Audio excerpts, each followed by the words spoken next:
Hello, welcome to Anaswai's blog. I'm Dr. Sahil and this video is about how you can use body condition score to calculate drug doses for small animal patients. Most anesthetic drugs are administered as per patient's body weight.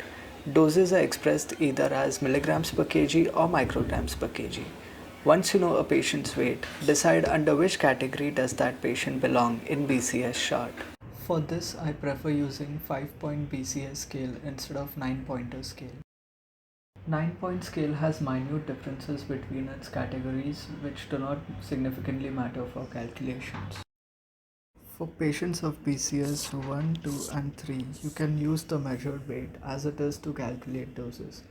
But patients of BCS 4 and 5 need slight modification because of their body fat.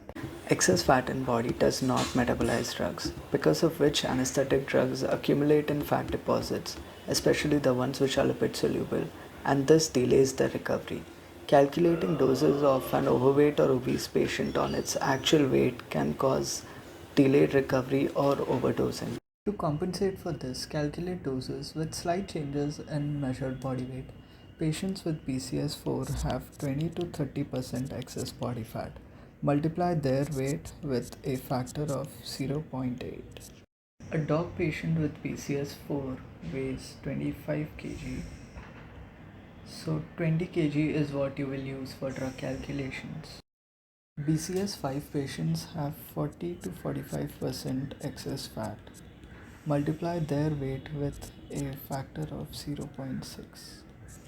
If a cat with BCS5 weighs 13 kg, use 7.8 kg for calculations. Always consider size of a patient and not just its breed and ideal body weight numbers. Making these adjustments will prevent overdosing of an anesthetic drug and ensure normal recovery. Thank you for watching and I hope this video helps you.